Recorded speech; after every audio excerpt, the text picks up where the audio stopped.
किसी ने क्या खूब कहा है, अल्लाह के बाद अगर कोई मोहब्बत के काबिल है तो वो माँ है। माँ वो हस्ती है जो खुद भूखी रहकर हमें खिलाती है, खुद जागकर हमें सुलाती है, और जब हम दुख में होते हैं तो उसका दिल हमसे ज्यादा तड़पता है। माँ कभी बदले की बात नहीं करती, न शिकायत करती है, न गिला न शिकवा, बस एक दुआ बनकर रब के आगे झुक जाती है। याद रखो, दुनिया में कोई भी तुम्हारा नहीं हो सकता। जितना तुम्हारी माँ तुम्हारी है, वो तुम्हारी कामयाबी पर सबसे पहले सजदे शुक्र में झुक जाती है और तुम्हारी तकलीफ पर सबसे पहले आंसू बहाती है।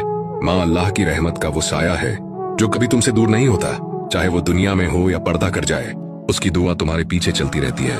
तो अगर आज तुम्हारी माँ जिंदा है, उसके कदम चूम लो, उसके हाथ पकड़ लो और एक बार कह दो, अम्मी आप मेरे लिए सब कुछ हैं। और अगर माँ दुनिया से जा चुकी है तो हाथ उठाकर बस इतना कह दो, या अल्लाह मेरी माँ को जन्नत उल फिरदौस में जगह दे।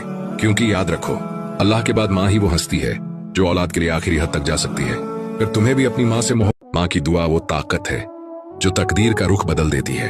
जब सारी दुनिया के दरवाजे बंद हो जाते हैं, तब एक माँ अपने हाथ अल्लाह के सामने उठा देती है।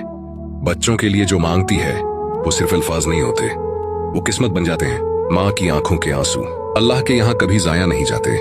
मुश्किलें आसान हो जाती हैं और नामुमकिन मुमकिन बन जाता है। अगर तुम कामयाब हो तो समझ लेना, इसमें तुम्हारी माँ की दुआ का सबसे बड़ा हिस्सा है। माँ बाप की इज्जत सिर्फ फर्ज नहीं, बरकत का रास्ता है। जिस घर में माँ बाप की खिदमत होती है, वहां से मुसीबतें खुद दूर हो जाती हैं। उनकी दुआओं का असर वो होता है जो किसी दौलत, किसी ताकत, किसी रिश्ते से नहीं मिलता। आज अगर तुम उनकी इज्जत करोगे, कल तुम्हारी औलाद तुम्हारी इज्जत करेगी। माँ बाप का दिल मत दुखाओ, उनकी दुआएं जिंदगी बदल देती हैं। अगर आपको ये बात पसंद आई हो तो फॉलो करना मत भूलना।